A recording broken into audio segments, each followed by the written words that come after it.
Listo, muchachos. Entonces, hoy, 9 de diciembre de 2021, vamos a estar viendo una temática muy importante acá en este módulo de administración financiera.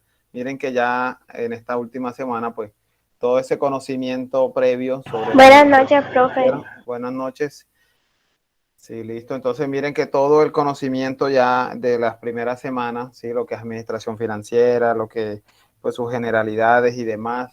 Estuvimos viendo esta semana, el día martes, análisis financiero, y que para poder ver análisis financiero tuvimos que recordar, ¿cierto? Temáticas de allá de contabilidad 1 y 2, tuvimos que recordar los estados financieros, cuáles son los estados financieros, cómo están compuestos, qué información hace referencia a cada uno de los estados, y pues de ver la importancia de esos estados financieros, pues ahí se deriva, ¿cierto? Un producto, digamos que final de los estados financieros, que es el análisis financiero.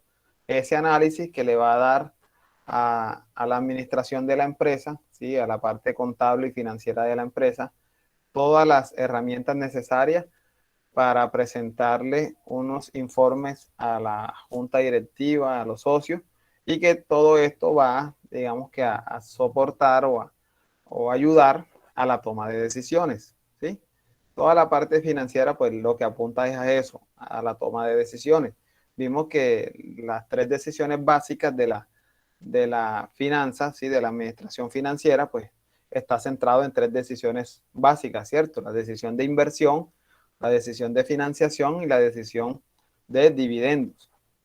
Sí, que estas tres decisiones pues deben ser tomadas de la mejor manera para que la empresa tenga una salud financiera adecuada. ¿Listo? Entonces, partiendo de qué? De que pues cada empresa, cada organización, cada institución es muy diferente a las demás, muy particular, tiene características muy diferentes, ¿ya? Así como todas las personas somos diferentes, así como todas las familias suelen ser diferentes, muy a pesar de pertenecer al mismo barrio o a la misma ciudad o al mismo departamento. Miren que las empresas, muy a pesar que sean del mismo sector, de la misma ciudad, ¿sí? Del mismo tamaño que otras, pues cada una va a tener algunas diferencias, ¿sí? Que la hacen muy particular de las otras. Entonces, el tema financiero, pues digamos que va a ser muy ajustado a la realidad socioeconómica de cada empresa. Entonces, para hoy, ¿sí? Vamos a hablar de las razones financieras. Vimos el análisis financiero, vimos lo importante que es, ¿cierto? Vimos la diferencia que puede haber de un año a otro en términos absolutos, ¿sí? Términos monetarios, ¿sí? Una cuenta puede aumentar o disminuir, y que en algunos casos es positivo, es bueno de que aumente, y en otros casos es muy positivo, muy bueno que disminuya, ¿cierto? En el caso de las deudas, ¿sí? En el caso de los pasivos, ¿ya? Entonces, luego de ver esa parte, ¿cierto? Vamos a ver entonces que el análisis financiero es ayudado por otras herramientas adicionales, ¿sí? De la administración financiera, que son las razones financieras, ¿ya? ¿Qué son las razones financieras? Hombre, son herramientas financieras apoyadas pues de la matemática y otras disciplinas, ¿sí? Que nos ayudan a poder interpretar la realidad de la empresa. Entonces vamos a ver cuáles son esas razones financieras existentes hoy por hoy en las empresas. Vamos a mencionarlas todas, de cada una de las razones financieras. Vamos a ver los diferentes indicadores que hay en cada una de esas razones, y pues en cada uno de ellos vamos a ver ejemplos. La idea es que ustedes de esta clase, ¿sí? Se lleven una idea, ya se lleven una base de que todas las empresas, ¿sí? Aquellas empresas donde ustedes van a llegar a hacer práctica, o donde ya estuvieron haciendo práctica, o aquellas empresas donde ustedes laboran, porque muchos de ustedes pues son empleados ya directos de algunas empresas. Pero la idea es que ya usted tenga en su mente, en su idea, de que su empresa año a año tiene que aplicar estas razones financieras. Mes a mes o cada vez que sea necesario, debe aplicar estas razones financieras para poder tomar las mejores decisiones posibles. Miren que dentro de las razones financieras pues tenemos una clasificación de las razones financieras. Tenemos las razones de liquidez, las razones de endeudamiento, razones de rentabilidad y razones de cobertura. Vamos a ver cada una de ellas a continuación y vamos a ver que en cada una de estas razones hay diferentes indicadores, ¿ya? Unos más usados que otros, pero lo importante es que acá conozcamos todos. Todas las empresas no utilizan todas, ni todas las empresas pues se apoyan de todas. Tienen algunas, digamos que de preferencia, pues de acuerdo a lo que ellos quieren saber o de acuerdo a lo que quieren analizar. ¿Listo? Entonces permítanme, ya les comparto la siguiente lámina.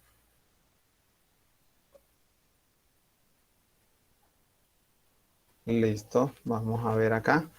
Entonces vamos con las razones de liquidez. Miren que tenemos 4 tipos de razones. Entonces cada razón va a tener diferentes indicadores. Entonces dentro de las razones de liquidez vamos a tener capital neto de trabajo, vamos a tener el índice de solvencia, vamos a tener prueba ácida, rotación de inventario, rotación de cartera, rotación de cuentas por pagar. Miren que vamos a tener en estas razones de liquidez vamos a tener 6 indicadores diferentes. ¿Sí? Entonces vamos a analizar ahora cada uno de estos indicadores pertenecientes a las razones de liquidez. En cada uno de ellos vamos a ver su definición, vamos a ver su fórmula y vamos a ver de qué manera se aplica. Entonces vamos a ver primero la razón o el indicador de capital de trabajo. Permítame un momento. Alguien parece que está entrando, quiere ingresar. Permítame un momentico y le damos ingreso. Bien. Vamos a continuar acá. Listo. Entonces, miren, tenemos el capital de trabajo. Debe usted identificar que el capital de trabajo está dentro de las razones de liquidez. ¿Listo? Entonces, miren que acá tenemos la fórmula del capital de trabajo. Nos dice que capital neto de trabajo, ¿sí?, conocido también por este nombre, capital neto de trabajo, es igual al activo corriente menos el pasivo corriente. ¿Ya? Entonces, recuerden que dentro de los estados financieros tenemos el primero, que es el estado de situación financiera o balance general. En ese estado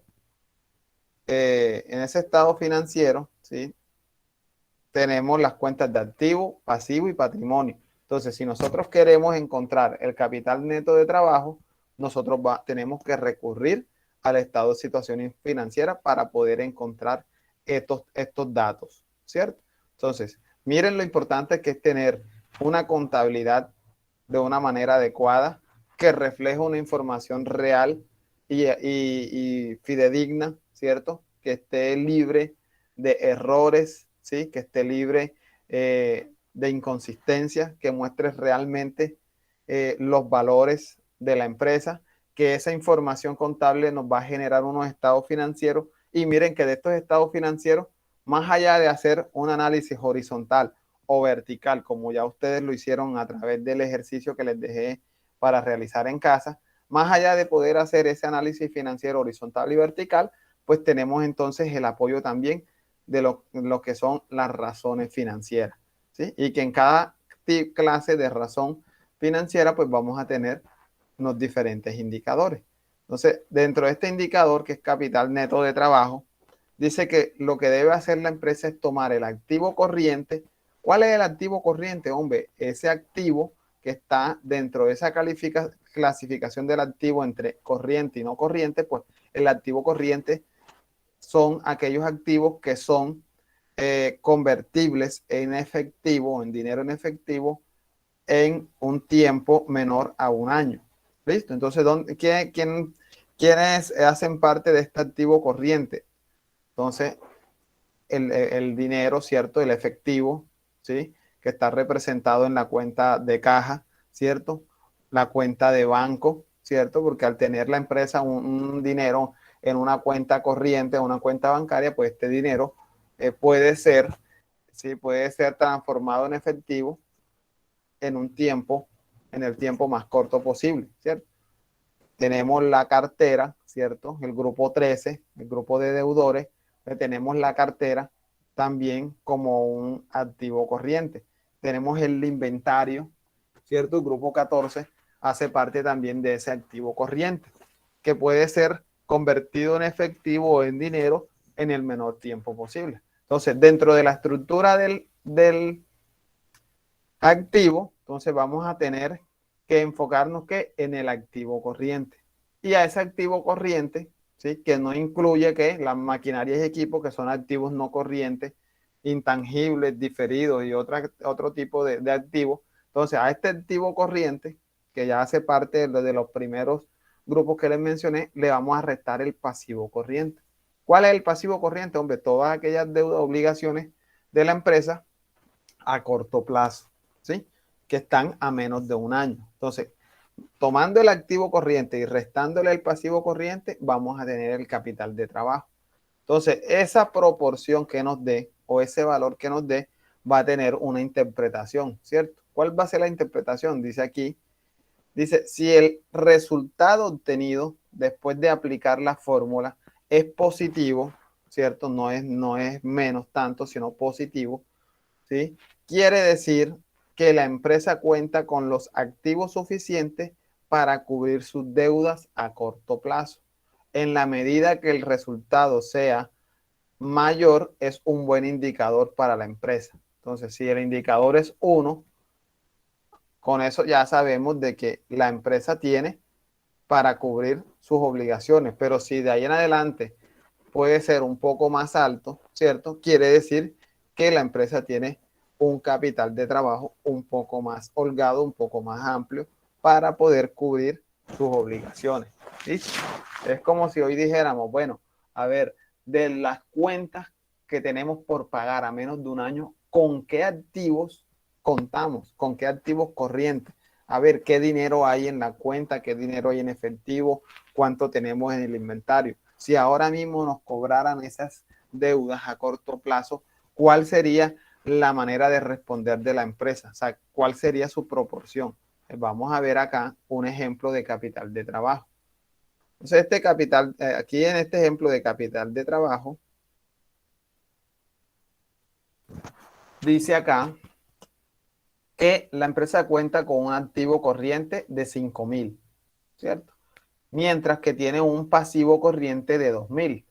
Si aplicamos la fórmula que nos dice activo corriente menos pasivo corriente, ¿qué vamos a tener, muchachos? 5,000 menos 2,000, tenemos 3,000, ¿sí? Tenemos 3,000 de capital neto de trabajo. Entonces aquí dice que la interpretación del ejemplo, ¿sí? Va a ser la siguiente. Si la empresa tuviese que pagar todas sus deudas a corto plazo, aún así le quedaría un excedente de 3,000, ¿cierto? Esto estamos haciendo un ejemplito pues con cifras pequeñas por efecto pues académico. Entonces, listo, miren que aquí el capital neto de trabajo, la empresa cuenta con 3,000. ¿Por qué? Porque si a corto plazo le cobran todas sus deudas, la empresa, pues con su activo a corto plazo, tiene para responder y todavía, después de responder, todavía le queda un excedente. Pues miren que el capital neto de trabajo será 3,000. Listo, vamos a ver el índice de solvencia. ¿Sí? A ver, cuando hablamos de solvencia, muchas veces la gente se equivoca, ¿cierto? Y quizás hasta malinterpreta la palabra o el término. Entonces vamos a ver que acá el índice de solvencia dice que va a ser, dice acá la fórmula, dice índice de solvencia es el activo corriente entre el pasivo corriente. Miren que son los mismos elementos en el capital de trabajo, activo corriente y pasivo corriente. Solo que aquí en el capital de trabajo es activo corriente menos pasivo corriente. Y acá va a ser activo corriente entre pasivo corriente. Miren que acá el resultado va a ser un valor monetario. Aquí me dice 3,000. Pero acá en el índice de solvencia va a ser un decimal o una proporción. ¿Ya? No va a ser de 1,000, sino una proporción o una representación, ¿sí? De solvencia. Entonces acá dice, entre más alto sea el resultado, tendrá mayor capacidad para pagar sus obligaciones. El nivel óptimo de solvencia es de 1,5 en adelante, aunque en algunas empresas también se considera 1 como un nivel óptimo para no tener un exceso de liquidez que traduce en pérdida de rentabilidad. ¿Qué nos dice la teoría, muchachos? Muchos libros o muchos autores se van de que el nivel óptimo de solvencia es el 1.5, o sea que el resultado que a mí me debe dar para poder decir que es óptimo el nivel de solvencia, después de yo coger el activo corriente y dividirlo entre el pasivo corriente, me debe dar 1.5 para yo decir que es óptimo. Pero hay otras corrientes de la parte financieras y económicas que dicen que con que dé 1 está bien. ¿Por qué? Porque después de 1 en adelante quiere decir que la empresa tiene un nivel de solvencia muy alto, y esto se puede traducir o se puede, digamos, que interpretar como que la empresa tiene muchos recursos inoficiosos, ¿ya? Y que esos recursos inoficiosos, ese exceso de liquidez que dice aquí, se puede traducir en pérdida de rentabilidad. Les voy a explicar esa parte. ¿Qué ocurre? Que si la empresa tiene mucho dinero, ¿sí? Ese tener mucho dinero no todas las veces es un buen indicador. Porque imagínense que la empresa tenga mucho dinero en sus cuentas, pero no tenga mercancía. O porque querer tener mucho dinero deje de estar haciendo las compras de mercancías necesarias para la venta. Y por no hacer las compras de mercancías necesarias para la venta, entonces se pierda rentabilidad, ¿sí? Se pierda la oportunidad de tener utilidades, más utilidades. Entonces, miren que esto tiene mucha relación con aquella clase donde yo les hablé sobre el dilema que hay entre la rentabilidad y la liquidez, ¿cierto? De que en algunas ocasiones, pues las empresas tienen que sacrificar la rentabilidad para tener un poco más de liquidez. Pero si de pronto tienen muchos recursos, ¿sí? Represados, y no le dan movimiento a ese dinero, a esos recursos, entonces también se puede dar la situación de pérdida de rentabilidad. O sea, dejan de recibir utilidades o dejan de ser rentables las empresas por tener mucho dinero. Digamos que dinero inoficioso o dinero de que, pues, que no está siendo útil o no está generándole valor a la empresa. Entonces miren que ya tenemos estos dos indicadores: capital de trabajo y índice de solvencia. Ambos pertenecen ¿a qué? A las razones de liquidez. Vamos ahorita para la prueba ácida. Perdón, aquí en el índice de solvencia vamos a hacer el ejemplo también, así como lo hicimos desde capital de trabajo. Entonces aquí en el de solvencia, miren que vamos a coger los mismos datos, ¿cierto? Entonces aquí en el ejemplo de solvencia dice que el activo corriente son 5.000, el pasivo son 2.000. Entonces, aplicando la fórmula, que ya no va a ser menos, sino entre, entonces aplicando la fórmula queda 5.000 entre 2.000, y miren que ya no me va a dar un valor de miles, ¿cierto? Me va a dar es una proporción o una representación. Entonces me dice que me da 2.5. El índice de solvencia es de 2.5. Ese 2.5 quiere decir algo. Entonces hay una interpretación de ese resultado. Entonces dice que la interpretación de este ejemplo dice que la empresa cuenta con un índice de solvencia de 2.5. Por ende, puede responder sus obligaciones sin afectar la solvencia. Otra interpretación puede ser que la empresa dispone de 250 pesos por cada peso de deuda, ¿ya? Por cada peso que debe, ¿sí? Por cada peso que debe la empresa dispone de 2.5, si queremos decir en proporción, o de 250 pesos para pagar cada peso de deuda. Entonces miren que es una interpretación, pues, de esa proporción que nos da.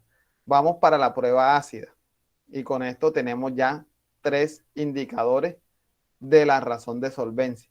Entonces dice prueba ácida, dice que la fórmula es el activo corriente. Miren que estamos utilizando casi siempre los mismos elementos del balance general o del estado de situación financiera.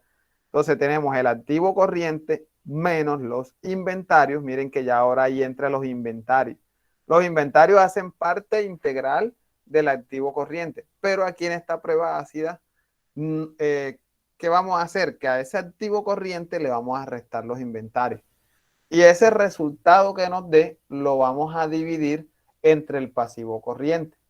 ¿Ya? Entonces vamos a ver, dice acá que este índice busca determinar la solvencia, pero excluyendo los inventarios. Para las empresas de servicio, el valor entre este indicador y el de solvencia existe una baja diferencia debido a la poca cantidad de inventarios que maneja en las empresas de servicio. Para las empresas de servicio, hacer una prueba ácida y hacer un indicador de solvencia prácticamente les va a salir el mismo resultado. ¿Por qué? Porque las empresas de servicio no mueven muchos inventarios, ¿sí? Como las empresas comerciales. Miren que una empresa comercial puede tener un activo corriente y el 50% de ese activo corriente puede ser inventario, ¿cierto? Puede ser representado por inventario, pero las empresas de servicio no. ¿Por qué? Porque miren que ellas no comercializan, ellas lo que hacen es prestar un servicio. A lo mucho estas empresas de servicio dentro de sus inventarios van a tener es insumos, ¿cierto? O elementos que utilizan para los servicios que realizan, ¿sí? Para que ellos, aquellas prestaciones de servicios que hacen a sus diferentes clientes. Entonces, miren que aquí nos dan esa, digamos que esa claridad, nos hacen esa salvedad para que nosotros lo tengamos presente. Entonces, si vamos a la parte del ejemplo, miren que vamos a usar los mismos valores que utilizamos desde el primer indicador. Entonces, decimos que el activo corriente son 3.000, los inventarios, miren que dentro de este activo corriente está implícito 3.000 pesos de inventario. Los inventarios están dentro de este activo corriente, ¿cierto? Porque recuerden que yo les dije que el activo corriente era el efectivo, los bancos, los inventarios, la cartera, ¿sí? Todos aquellos activos que son convertibles en efectivo en menos de un año. Listo, entonces aquí tenemos el activo corriente 5.000, el inventario 3.000 y el pasivo corriente 2.000. Entonces, aplicando la fórmula, activo corriente menos inventario y el resultado lo dividimos entre pasivo corriente, nos queda de la siguiente forma. Entonces, 5.000 menos 3.000, ¿cuánto nos da? A ver, si están acá, si están conmigo. Sí, señor. ¿Cuánto da esa diferencia? 5.000 menos 3.000. 2000. 2.000. Es sencillo. Entonces, 2.000 entre 2.000. Lo entregó. 2.000 entre 2.000. Háganlo en su calculadora a ver cuánto les da. Quiero que utilicen la calculadora para que ustedes vean realmente cómo llegan hasta el resultado. Si no, de pronto, no, el profe ya lo mostró fácil, pero cuando yo lo fui a hacer, no me dio. Entonces, ya sabemos que el resultado del paréntesis es 2.000, ¿cierto? Entonces, 2.000 entre 2.000, ¿cuánto les da?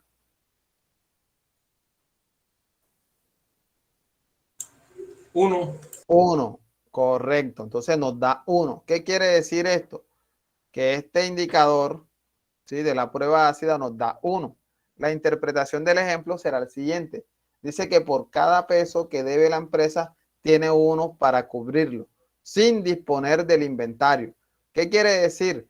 Que la empresa, sin tener que vender su inventario o transformar su inventario en efectivo, tiene una proporción de 1 peso del activo para poder cubrir 1 peso del pasivo, ¿ya? O sea, va a tener, digamos que la proporción ideal de 1, ¿sí? De que de cada peso que debe va a tener 1 para cubrirlo, haciendo la salvedad que en esta prueba ácida se tiene, digamos que la claridad de que esto se puede hacer sin incluir los inventarios. O sea, los inventarios siguen siendo un activo corriente dispuesto a generar dinero, ¿cierto? Entonces, sin recurrir al inventario, todavía la empresa sigue teniendo la capacidad de responder ante sus pasivos. ¿Listo? Entonces, miren que este es otro indicador otro indicador de liquidez, ¿cierto? Entonces, miren, ya tenemos capital neto, índice de solvencia, prueba ácida, vamos ahorita para la rotación de inventario. Vamos para este. La idea, muchachos, acá es que yo les voy a explicar cada uno de estos, pero en un eventual ejercicio que hagamos, pues no vamos a aplicar todos, ¿cierto? Vamos a aplicar aquellos que el ejercicio nos indique. Para poder aplicar aquellos que el ejercicio nos indique, nosotros, ¿sí? ¿Qué es lo que se busca? Que ustedes puedan generar, puedan captar o puedan apropiarse más bien de la competencia de poder identificar los elementos de esta fórmula donde en los estados financieros que ya hemos tratado en la anterior clase, ¿cierto? Que nosotros podamos ir allá y poder identificar en el balance general, podamos identificar el activo corriente y saber en cuánto está el total de ese activo corriente. Podamos identificar los inventarios, podamos identificar el pasivo corriente. Y ya teniéndolos identificados, entonces poder venir acá y aplicar estas fórmulas de manera correcta. ¿Listo? Entonces esa es la idea. ¿Ya? El trabajo final precisamente se va a tratar de eso. ¿Sí? Que basados en unos estados financieros, ¿sí? Más puntualmente balance general o estado de situación financiera y un estado de resultados basado en esta información básica que les voy a suministrar. Entonces, basado en esto, ustedes van a aplicar diferentes razones financieras. ¿Ya? Entonces, la idea es que a través de esta presentación, ustedes puedan ver cómo se aplica cada uno de los indicadores y en la actividad entonces se centren en aquellos indicadores que les piden, ¿ya? Como les dije, acá yo les voy a explicar todos los existentes, pero en el trabajo o en la actividad, pues van a buscar o aplicar aquellos que le indiquen netamente la actividad. Entonces, por lo menos muchos de ustedes que hoy en día pues ya laboran, ya están trabajando, por lo menos el compañero Javier que trabaja en un banco, ¿sí? Los bancos hacen mucho uso de estos indicadores, ¿ya? Muchísimo, pues no tanto solo para ellos, sino también para sus clientes, ¿sí? Cuando los clientes van en búsqueda pues de sus productos, casi siempre pues si es para personas jurídicas, pues se les pide estados financieros. Entonces, los estados financieros son analizados primero, pues haciendo el análisis financiero horizontal o vertical, y adicional a esto, estas entidades bancarias o financieras, entonces aplican también estas razones financieras a estos estados financieros y pueden determinar, hombre, si una empresa qué tanto tiene capital de trabajo, una empresa qué tanto tiene rotación de inventario, una empresa cómo está su solvencia, ¿sí? Qué tan solvente es. Entonces, miren que estos estados financieros no los piden por capricho, sino que los piden precisamente para poderles aplicar todas estas herramientas financieras que ya pues les he mencionado acá a lo largo pues del desarrollo de este módulo. ¿Listo? Y que por eso hoy les comenté que íbamos a cerrar con broche de oro con estas razones financieras y sus fórmulas, porque pues la idea es que ustedes los conozcan mañana o pasado cuando ustedes terminen su tecnología y pues quieran continuar ya la parte profesional, van a encontrarse nuevamente con estas razones financieras, ¿sí? Y pues quizás no se les va a dificultar mucho porque ya van a tener, digamos que cierta experiencia con esto. ¿Listo? Entonces vamos ahora a la rotación de inventario. Dice que la fórmula de rotación de inventario es el costo de mercancías vendidas. ¿Dónde van a encontrar este costo de mercancías vendidas? Este dato lo van a encontrar en el estado de resultados, ¿ya? Allá cuando yo les mencioné que el estado de resultados pues comenzaba, ¿cierto? Con los ingresos por venta, ¿sí? Los ingresos ordinarios y que a esos ingresos se les restaban los costos. Entonces miren que ahí vamos a encontrar los costos. Entonces esa rotación de inventario tenemos costos de mercancías vendidas entre promedios de inventario. ¿Cuál va a ser el promedio de inventario? Hombre, en dos estados financieros de 2 años consecutivos, ¿sí? Vamos a encontrar los inventarios, ¿cierto? ¿Cuáles son los inventarios? Los que están ubicados en el balance general ¿cierto? En la parte del activo corriente, ¿sí? Donde tenemos el dinero en efectivo, dinero de banco, tenemos la cartera y luego de la cartera tenemos los inventarios. Entonces, el promedio de los inventarios va a ser que la suma de los inventarios del año 1 y año 2 y la suma que nos den lo dividimos entre 2. Entonces, con eso nosotros vamos a tener el promedio de inventario. ¿Listo? Entonces, cuando a usted le dicen promedie un ejemplo, vamos a poner un ejemplo de promediar. A ver, aquí tenemos aproximadamente, acá la aplicación me dice que tenemos 15 personas participando de la clase. No sé si incluyéndome a mí. Pues bueno, digamos que incluyéndome a mí, pues somos 15 en este momento, ¿cierto? Y si nos dice, nos dan como tarea promediar la edad de este grupo, qué creen que debemos hacer? A ver, ¿quién me dice? Si nos dan como tarea, a ver, de este grupo, incluyendo al docente, vamos a promediar la edad. ¿Qué debemos hacer, María Camila? Para decir, este grupo tiene una edad promedio de tanto. ¿Qué podríamos hacer? No sé, sería conseguir primero la información de cada edad, ¿no? Claro, de la edad de cada uno de Cada uno. nosotros, Sí, primero que todo, ¿cierto? Entonces, para poder hallar un promedio de edad y decir, ese grupo de trabajo tiene un promedio, no sé, de pronto las chicas quizás no tengan mucha experiencia en esto, pero cuando nosotros vemos un partido de fútbol, sí, sea de fútbol local o fútbol internacional o selección, casi siempre los locutores dicen, no, este equipo tiene un promedio de edad de 23 años. ¿A qué creen ustedes que se están refiriendo ahí? ¿De qué? De que el grupo como tal, ¿sí? Algunos de pronto son mayores, otros menores, pero si vamos a promediarlo, tiene un promedio de 23 años. Un ejemplo, aquí entre nosotros, que somos 15, si queremos promediar la edad, ¿qué deberíamos hacer? A ver, alguien que me diga, ¿cuál sería la técnica necesaria para promediar? Esto hace parte de estadística también, cuando hallamos la media, ¿sí? Javier, ¿cómo podríamos Profe, promediar la edad? Ah, Ana, vamos a darle la oportunidad a Ana. Ana, ¿qué haríamos, Ana? bueno, lo que se me ocurre es que, ¿Qué por harías ejemplo, tú? si somos Vamos a 10 ver. personas, que por ejemplo, si somos Ajá. 10 personas, tomamos la edad de nosotras las 10 personas, ¿Y qué lo hacemos? sumamos y luego lo Sí. dividimos entre las mismas 10. Ok, Anita, has dado tú en el punto. Muchas gracias, Ana. Te voy a anotar ahí un punto de seguimiento. Muy bien.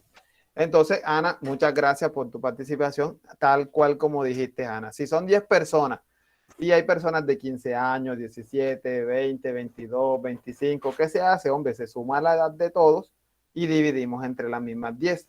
Acá en esta fórmula, donde nos piden el promedio de inventario, miren que acá solamente vamos a tener máximo los balances de 2 años consecutivos, ¿cierto? 2019, 2020. Entonces, si queremos hallar el promedio de inventario, entonces vamos a sumar el inventario de 2019, un ejemplo, 5 millones de pesos, con el inventario de 2020, 7 millones de pesos. Entonces, nosotros sumamos 5 más 7, ¿cuánto me da? 12, ¿cierto? Y lo divido entre cuánto para promediar. Si voy a hallar un promedio de 2 años, entonces entre cuánto lo divido.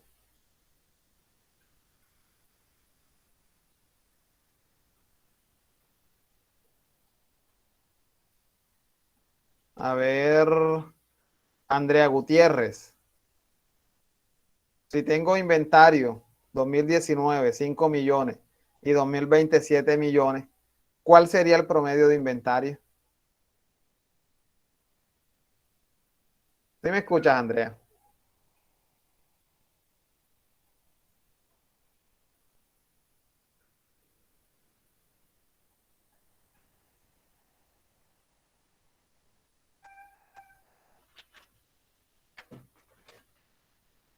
A ver, ¿quién me dice?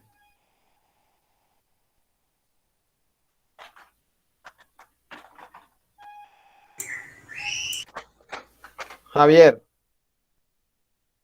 ¿Cómo, profe? ¿Cómo es la pregunta? Qué pena. estamos en el tema de que tenemos que promediar un inventario, ¿ya?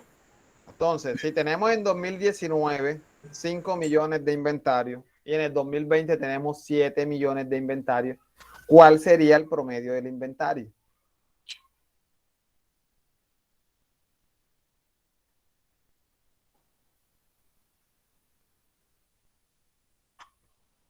¿Qué tendría yo que hacer allí? Yo creería que se suman y se dividen entre dos, ¿no? Claro, así es. Entonces, ¿cuánto sería el promedio de inventario? Ya le digo, sería entonces 5 más 7 entre Ujú. 2. No, 5 más 7. 6 millones. Claro, José David, así es. Muchas gracias, Javier. Entonces, miren que aquí el promedio sería 6 millones, porque yo cogería 5 más 7, 12. Entre 2, 6 millones. Entonces, para que lo tengan presente. Y cuando vayan a hacer el ejercicio que van a realizar sí, entonces no hay promedio de inventario. Ese dato, ¿dónde está? Y quizá entonces sí, se vayan a confundir o a buscarlo en los estados financieros buscándolo exactamente con ese nombre, promedio de inventario. El promedio de inventario va a ser la suma del inventario del año 1 más el año 2 y lo divido entre 2. ¿Listo? Entonces, casi siempre el promedio va a ser la suma de los elementos entre el número de los elementos. ¿Ya? Eso es digamos que una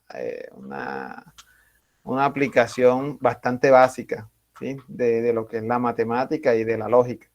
Entonces dice acá, con este indicador se puede saber cuánto tardan los inventarios en ser vendidos en promedio.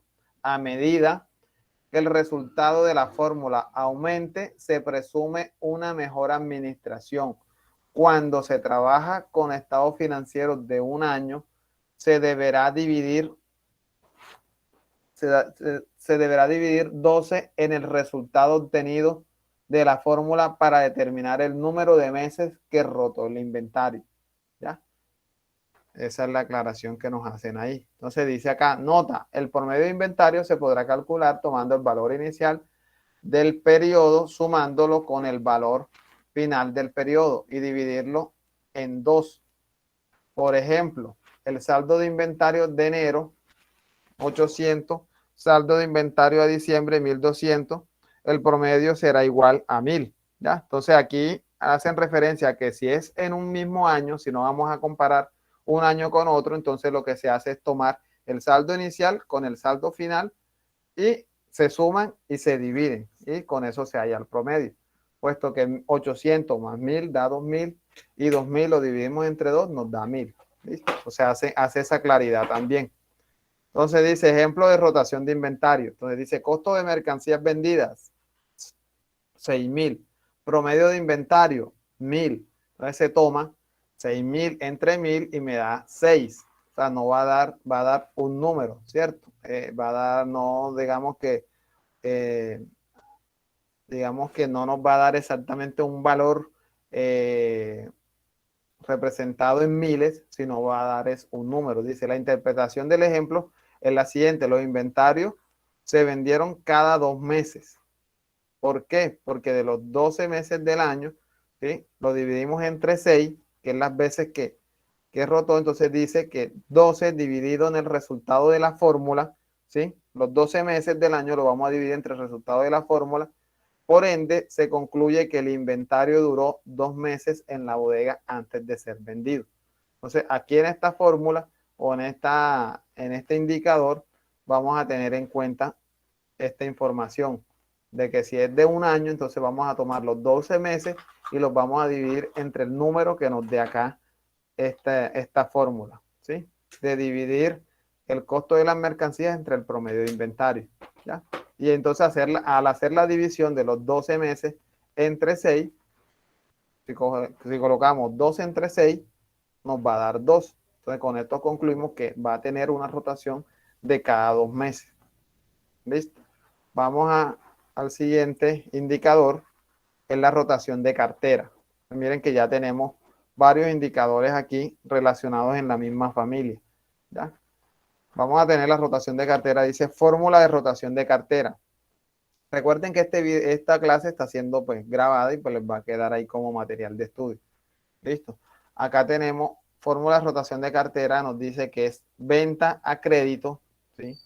¿Dónde vamos a tener esa venta a crédito? Vamos a encontrar esta venta a crédito allá en nuestro balance general o estado de situación financiera en la parte del activo, ¿cierto? Donde tenemos la parte del grupo 13, que son los deudores o clientes. O sea, ahí vamos a tener las ventas a crédito entre el promedio de cuentas por cobrar. ¿Ya? O sea, vamos a tener esas ventas a crédito entre el promedio de ventas por cobrar. Acá dice la interpretación, dice este indicador busca calcular el tiempo que tarda las cuentas por cobrar para convertirse en efectivo. Es decir, cuánto tardan los clientes en pagar.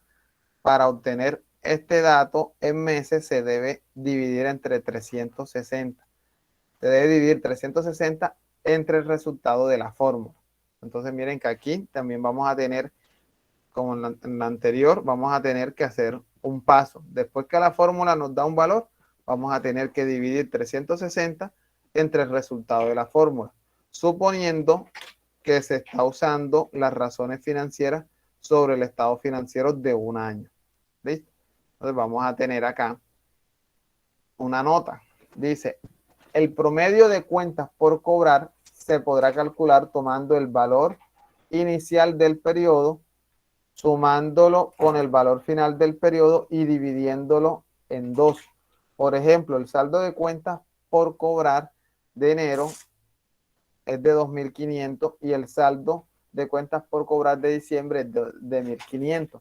El promedio es igual a 2.000. ¿Por qué? Porque si tomamos 2.500 más 1.500 nos da 4.000. Y si cogemos 4.000 y lo dividimos entre 2, nos da 2.000. Este cálculo es opcional. Si nosotros podemos hacerlo mentalmente, pues lo hacemos y ya tenemos el valor. ¿Listo? Entonces vamos acá a un ejemplo de rotación de cartera. Entonces las ventas a crédito, 80.000, ¿cierto? Promedio de cuentas por cobrar, 2.000, ¿cierto? Entonces si nosotros aplicamos esto, tenemos que 80.000 entre 2.000 nos da 40, ¿sí? Hasta aquí no hemos hecho nada todavía. ¿Qué nos dice la fórmula? Que debemos, dice acá, interpretación del ejemplo. Entonces dice que la empresa se tarda 9 días, ¿ya? ¿Por qué? Porque entonces tomamos 360 entre 40, ¿sí? Dice 360 dividido entre el total de la fórmula. Dice que dura 40 días en recuperar su cartera, ¿ya? Entonces, ¿qué va a pasar? Que aquí entre más alto sea el número de días, pues va a tener más inconveniente. ¿Cuánto es 360 entre 40? Vamos a hallar los días exactos. 9. Dice que 9 días. 9 días, sí señor, 9 días. Entonces, digamos que cada 9 días le están pagando a esta empresa. O sea, cada 9 días tiene ingreso de dinero por concepto de su rotación de cartera. Si esta rotación de cartera, digamos que el número se va alejando a 1, entre más se aleje al número 1, entre más se aleje de 1, pues va a ser mucho más difícil la situación de la empresa. La idea es que la rotación sea lo más cercano a 1, ¿ya? Porque así quiere decir pues que se está dando ingreso de efectivo, por lo menos en el caso de los bancos. Ustedes saben que los bancos hacen, digamos que sus colocaciones de dinero en diferentes fechas, ¿cierto? En diferentes fechas de corte. Entonces algunos créditos reportan pago los primeros días del mes, otros a mediados, ¿sí? Otros entre la semana 3 y 4, ¿cierto? Pero que en definitiva, pues ellos van a tener una rotación de cartera constante. Únicamente, digamos que van a generar diferencia aquellas carteras que ya después de un tiempo de vencimiento ya empiezan a quedar mal, que es lo que le llamamos la famosa mora, ¿cierto? Entonces, en todas las entidades que son financieras, bancos, cooperativas financieras, todo este tipo de empresas, pues se maneja con mucho cuidado el tema de la cartera. ¿Por qué? Porque por dineros que dejen de entrar en la fecha correspondiente, esto enseguida activa unas alarmas en la institución, ¿sí? O en la empresa, porque se está dejando de percibir el dinero que ya de antemano el cliente ha prometido que va a pagar en determinado tiempo. Y este dinero que deja de ingresar, pues va a ser un dinero que va a dejar de colocarse, ¿cierto? Por lo menos el compañero Javier que trabaja en el banco sabe que esto es así, ¿cierto? Sabe que en algunos momentos, pues el mismo banco, la misma institución empieza a generar o a hacer tareas de cartera, ¿cierto? Mandando cartas a las personas, a los clientes, haciendo una gestión de cartera administrativa primeramente, ¿cierto? A través de llamadas, mensajes de texto, ¿sí? Correo. Y ahora con toda esta tecnología, a las personas, pues, en determinadas fechas del mes, incluso hay personas que dependiendo de la institución donde tengan el producto, incluso desde antes de que se llegue la fecha, ya a usted le están mandando mensajes, ¿cierto? Por lo menos los que están presentes aquí, ¿quién ha tenido la experiencia? A ver, le llega el mensaje de texto, le llega... Cada rato mandan preaviso, mensajes de Eh, texto, antes de que llegue la fecha de corte, la fecha de pago y eso. Una fecha de pago, exactamente. Y miren que esto es, ahora se da gracias a la tecnología. Antes todos estos cobros eran de manera verbal, de manera manual, de manera presencial.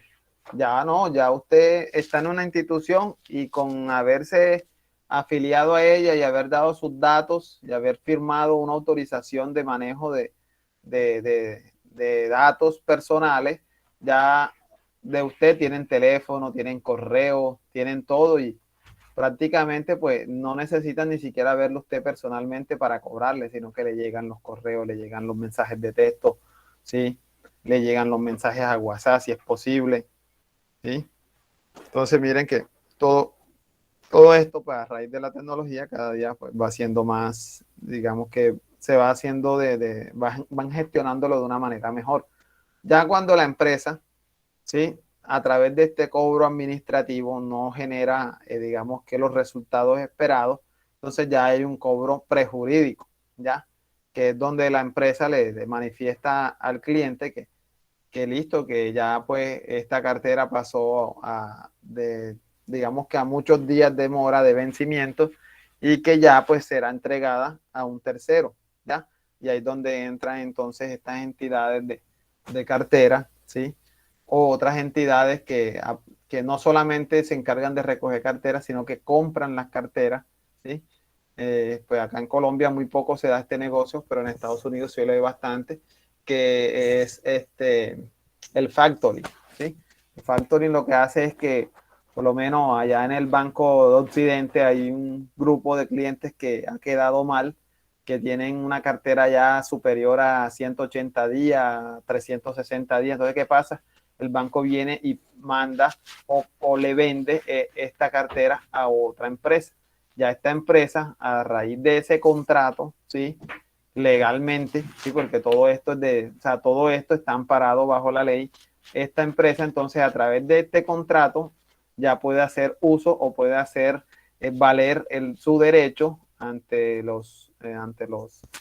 la parte legal, ¿sí? De acá del país, para que estas personas reporten estos pagos. Y miren que aparte del pago normal que debían hacerle a la institución primaria, a la que donde se obligaron a pagar, ya ahora a través de este factoring, estas empresas incluso llegan a cobrar dineros adicionales, ¿sí? Ya cobran ya unas comisiones adicionales, cobran honorarios de sus abogados y demás, ¿sí? Intereses sobre intereses, ¿cierto, Javier? Comisión de proceso, comisión de no sé Comisión. qué, comisión de... Hay de toda clase de comisiones, dependiendo la cartera, sí le aplican sus diferentes sobrecostos a todo esto. Entonces, por eso, compañeros, o sea, dentro de la educación financiera y todo lo que tiene que ver con esto, es importante que ustedes tengan conocimiento de esto, ¿ya? De que esto es real, ¿ya? Solo de que, pues, estos ya son medidas extremas que digamos que no todas las personas llegan hasta ese punto. Por lo menos yo trabajé en una cooperativa financiera que de los 2.000 asociados que se manejaban acá en esta zona, pues eran muy poquitos, o sea, para no decir que era nula la cartera, eran muy poquitos, eran personas que en el extremo caso, pues se había llegado a este tipo de proceso, ¿ya? Y que cuando se llega a este proceso, les cuento, ya la persona, el cliente como tal, ya no tiene nada que hacer a la institución que le prestó, porque ya todo acuerdo, todo trato, toda información que requiera tiene que ir donde aquella institución que está a cargo de su cartera, ¿ya? Aquellos que compraron la cartera o aquel bufete de abogados que lleva el proceso, ¿ya? Que lleva el proceso de cobro jurídico, ¿ya? Entonces, esto es un tema bastante, digamos que amplio, ¿sí? Aquí intervienen muchos temas, ¿cierto? Muchos factores. Aquí interviene la parte jurídica, ¿cierto?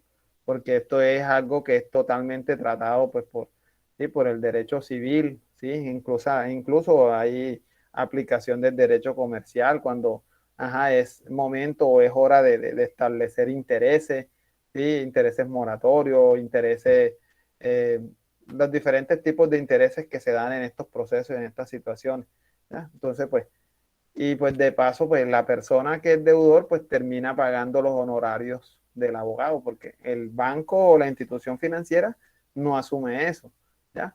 La institución financiera, de hecho, pues lo que busca es recuperar su capital y a veces hasta un poquito más, ¿ya? Entonces, pues la persona ahí, cualquier trato que quiera hacer con el banco, pues ya no lo va a poder hacer porque ya a estas instancias ya tiene que arreglarse con el abogado, ¿ya? Muchas personas van al banco y no, que yo les presté fue a ustedes y ustedes me tienen que solucionar y ahí el banco ya, digamos que ya hay como que ya sacó su responsabilidad. Entonces, mientras la persona puede arreglarse con el banco, es mucho lo que puede hacer y va a ser muchísimo mejor, va a ser muchísimo mejor poder llegar a un arreglo o a un acuerdo de pago con la institución y no tener que llegar ya a una instancia mucho más digamos que perjudicial para la persona. Y ahí no tiene, ahí en estas situaciones, por lo menos yo que estuve en esta institución, habían personas que estaban pagando deudas que ni siquiera eran de ellos, sino que ellos habían servido como codudores o fiadores de estas personas titulares y pues ellos también eran objetos o eran sujetos a estas reclamaciones solo por aparecer como codudor.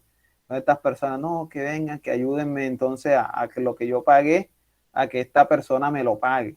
Y pues ya ahí sí, eso es algo que es netamente entre ellos, ¿ya?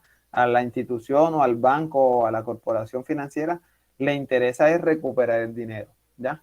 Sea del titular o sea del codeudor. Ya cualquier situación que suscite entre ellos dos, ya eso es netamente de ellos y ellos tendrán que ir a un estrado judicial o sí, a un punto de conciliación o a cualquier otra instancia que les ayude a qué, a que esta persona que asumió como suya de manera solidaria esa deuda, entonces tenga la opción o tenga la manera de poderle reclamar a ese titular que dejó de pagarle al banco y que por eso pues le cobraron al codeudor. Entonces ya ahí pues por lo menos ustedes, que espero que si de pronto tienen la oportunidad de hacer prácticas en instituciones financieras o parecidas así, pues van a tener que capacitarse. Adicional a todo esto que le estoy diciendo, van a tener que leer mucho sobre las políticas de crédito, políticas de cartera y demás, para poder, digamos que, entender un poco mejor todas estas situaciones.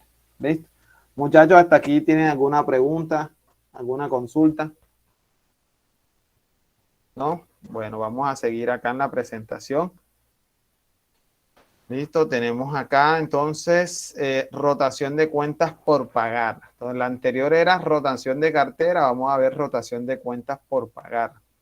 ¿Ya? ¿Qué pasa? Que hay dineros que me deben pagar a mí.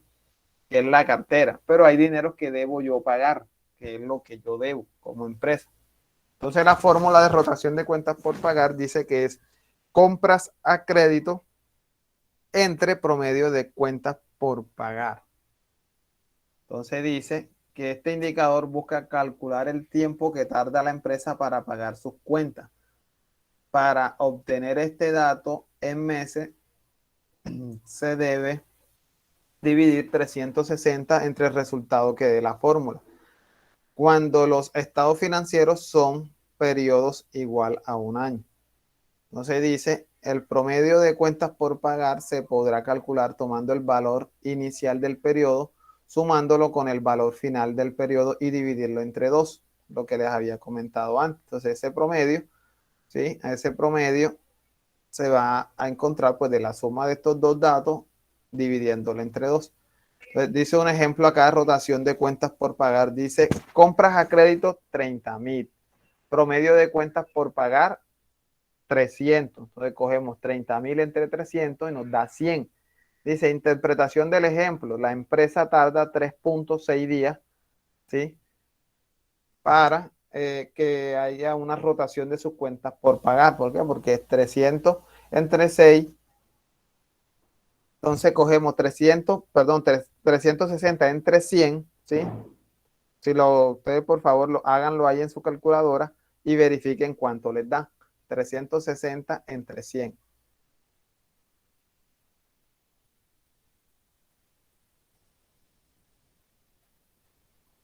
3.6. Listo. Miren que nos da lo que dice exactamente acá la interpretación. 3.6 días. ¿Ya? Es la rotación que hay de cuentas por pagar. Listo. Vamos a ver acá las razones de endeudamiento. Miren que vimos primero las razones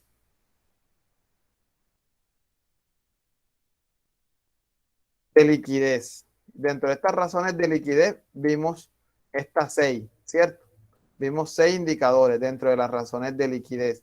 Ahora vamos a ver la segunda clasificación de las razones financieras, que es las razones de endeudamiento. Ya estas razones de endeudamiento ya pues tienen menos indicadores que las primeras. Esta razón de endeudamiento tiene solamente 2. Tiene razón de endeudamiento, tiene su mismo nombre, y tiene razón pasivo capital. ¿Ya? La razón de endeudamiento, que es aquí la tenemos aquí, dice que es el pasivo total, o sea, todo lo que debe la empresa, pasivo total entre el activo total. ¿Ya? Aquí no vamos a hablar ni de pasivo corriente ni de activo corriente, sino los totales. El pasivo total entre el activo total. ¿Ya? La interpretación dice que mide la proporción de activos que se encuentran financiados por acreedores o proveedores. Esta razón financiera de riesgo, puesto que entre más elevada sea el resultado que arroje la fórmula, mayor es la posibilidad de quiebra o de insolvencia económica. ¿Qué se quiere encontrar aquí, muchachos? Hombre, ¿qué tanto de ese activo que yo tengo está siendo financiado por el pasivo? Que fue el ejemplo que yo les coloqué en actividades anteriores, en clases anteriores. Hombre, ¿qué tanto de ese activo que tenía, creo que cada uno de ustedes, sí, qué tanto de ahí le pertenece a los bancos? O sea, qué tanto de ahí le pertenece a los proveedores, a esos terceros que me ayudaron o me apalancaron para yo poder tener ese activo, ¿sí? De aquellos proveedores, de aquellos acreedores, de aquellos bancos que me dieron dinero para yo poder tener ese activo. Vamos a ver acá un ejemplo de la razón de endeudamiento. Dice que el pasivo total de una empresa es de 1,000 y el activo total es de 15,000. ¿Ya? Entonces, ¿qué hacemos según la fórmula?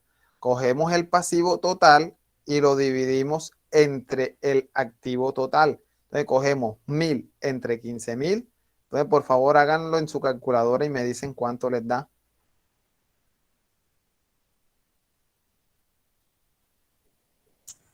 0.066 me amigo. 0.067. Listo. 0.067. Este es un valor que hasta ese momento es un decimal. Entonces, ¿qué pasa? Que esta razón de endeudamiento yo tengo que expresarla en porcentaje.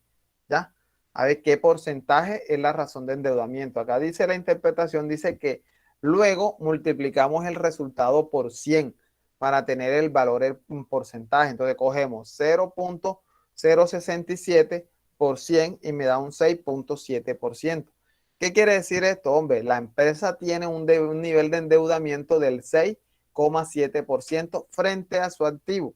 Esto quiere decir que el endeudamiento no es muy elevado. Quiere decir que del activo que tiene solamente debe el 6.7. ¿Ya? Imagínense, de todo ese activo de 15.000 millones, debe solamente 1.000 millones. ¿Ya? O todo ese activo que tiene de 15 pesos, solamente debe un peso. Quiere decir que solamente debe el 6.7%. Ese va a ser la proporción. Entonces, miren que este indicador, entre más elevado sea, mayor va a ser el nivel de riesgo que va a tener la empresa. Entonces, imagínense una empresa con estos mismos datos. Imagínense una empresa que tenga un pasivo de 7.000 y sus activos totales sean de 15.000. Hagan ustedes ahora el cálculo ahí, por favor, los que tienen calculadora. Entonces hagan el cálculo de 7.000 entre 15.000. A ver cuánto les da. 0.47. 0.47. 0.47 por 100 para poderlo expresar en porcentaje, ¿cierto? ¿Cuánto sería en porcentaje? 46.66 me dio. 7.000 entre 15.000 me da un decimal, ¿cierto? ¿Ese decimal cuál es? ¿Por cuánto hay que multiplicarlo, profe? Por 100. Por 46%. Exactamente. Entonces, ese decimal que nos da, compañero, como dice aquí la lámina, lo multiplicamos por 100. ¿Para qué? Para poderlo expresar en porcentaje. Entonces, si nosotros tenemos 7.000 entre 15.000, nos da un 0,46. Si ese 0,46 lo multiplico por 100, me da un 46,66%. ¿Qué quiere decir esto, muchachos? Hombre, que de todo ese activo que tiene la empresa, está debiendo un 46.66%. ¿Ya? Miren que entre más elevado sea el porcentaje, mayor va a ser el riesgo de insolvencia económica, mayor va a ser el riesgo financiero que va a tener la empresa. Aquí en el ejemplo, pues fue sencillo, es cierto, que solamente está debiendo 1.000 frente a un activo total de 15.000. Solamente debe un 6,7%. Miren que esto va a ser muy importante a la hora de las entidades financieras poder tomar decisiones frente a si le da o no le da un crédito a una empresa, ¿sí? Así apalanca o no apalanca a un proyecto de inversión. ¿Listo? Vamos a ver dentro de las razón de endeudamiento, ¿sí? Dentro de estas razones de endeudamiento, que ya vimos el indicador razón de endeudamiento, vamos a ver ahora razón del pasivo capital, que es el otro indicador que tenemos acá. ¿Ya? Entonces, tenemos acá que la fórmula va a ser razón pasivo capital va a ser igual a pasivo a largo plazo, ¿sí? Recuerden que el pasivo está clasificado en pasivo corriente o a corto plazo y pasivo no corriente o a largo plazo. Entonces vamos a coger de la parte del pasivo solamente aquella porción que sea a largo plazo. ¿Cuál va a ser a largo plazo? Pues en el balance general va a estar identificado como a largo plazo porque van a ser aquellos pasivos que están a más de un año, ¿ya? Entonces, ese pasivo a largo plazo lo dividimos entre el capital, ¿ya? El capital pues va a pertenecer al balance general, ¿cierto? En la parte del patrimonio, ¿ya? Entonces, acá la interpretación va a ser la siguiente, refleja la proporción que existe entre los activos que fueron financiados por socios y los que fueron financiados por otros terceros. Cuando el resultado es superior a 1, se produce el financiamiento. Se produce que el financiamiento proviene en mayor medida por terceros. O sea, ¿por qué? Por bancos, por otras personas diferentes a los socios, ¿ya? Cuando el resultado es superior a 1, ¿ya? ¿Qué pasa? Que todo el activo de la empresa tiene dos fuentes, ¿sí? Va a tener dos fuentes de financiamiento. Va a tener una financiación interna que viene siendo el capital, ¿cierto? Que fue lo que entregaron todos los socios al momento de constituir la empresa. O va a tener una fuente externa que va a ser el pasivo, ¿cierto? Que el pasivo está representado ¿por qué? Por las cuentas, por las deudas bancarias, por los proveedores de mercancía, por los acreedores, ¿cierto? Aquellas personas que le han hecho arreglos al banco y le estamos debiendo, o le han hecho arreglos a la empresa y esos arreglos se los estamos debiendo, ¿cierto? Entonces van a tener dos fuentes, esos activos. Entonces esta razón pasivo capital nos va a mostrar eso, ¿ya? Que si el resultado es superior a 1, se produce que el financiamiento provee en mayor medida ¿de qué? De los pasivos, de los terceros, de aquellos que son ajenos a la empresa. Listo, vamos a ver ahora acá un ejemplo de la razón del pasivo capital. Nos dice acá que el pasivo a largo plazo es de 1.300 y el capital es de 1.050, ¿ya? O sea, lo que viene de parte de los accionistas o de parte de los socios. Entonces, si nosotros aplicamos la fórmula que nos dice que pasivo a largo plazo entre capital nos da 1.24. ¿Qué nos dice la lámina acá? Que cuando el resultado es superior a 1, se deduce que el financiamiento proviene en mayor medida de los terceros, ¿ya? Entonces, acá en el ejemplo, entonces vemos de qué, de que este endeudamiento proviene más de qué, del pasivo a largo plazo, que del capital, que de aquellos aportes que hicieron los socios. La interpretación del ejemplo es la siguiente: la empresa se encuentra financiada en mayor medida por terceros, lo que se traduce en menor autonomía financiera o un mayor apalancamiento financiero, ¿ya? Va a tener menor autonomía, ¿por qué? Porque va a tener que pensar muy bien para endeudarse nuevamente. ¿Por qué? Porque en estos instantes la empresa prácticamente está perteneciendo más a los terceros o a los deudores externos, ¿sí?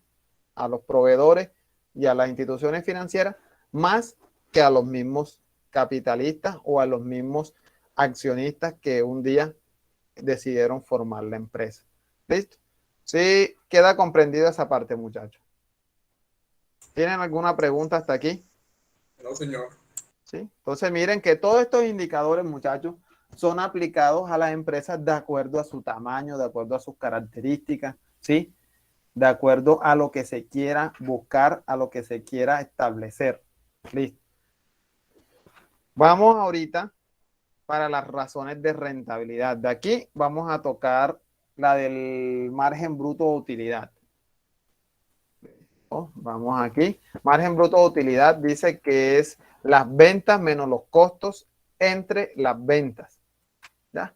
Entonces, dice que refleja el margen de utilidad alcanzado luego de cancelar las inversiones, además de unas razones financieras más usadas. Esta es una de las más usadas por las empresas comerciales para poder determinar cuál es el margen bruto de utilidad que ellas tienen. Entonces, un ejemplo acá, las ventas fueron 4.000. Los costos de venta, o sea, lo que costó poder vender esos 4.000. La mercancía, lo que costó la mercancía, 1.500. Entonces, cogemos 4.000 menos 1.500 y lo dividimos entre el mismo valor de las ventas. Entonces tenemos que tiene un 0.62. Ese 0.62 hasta ese momento no nos dice nada. Tenemos que multiplicarlo por 100 para obtener un porcentaje. Entonces la interpretación dice que la empresa cuenta con un margen del 62%, ¿sí? Un margen, porque ese 0.62, permítame, coloquen ese 0.62 y lo multiplican por 100 y me dicen cuánto les da.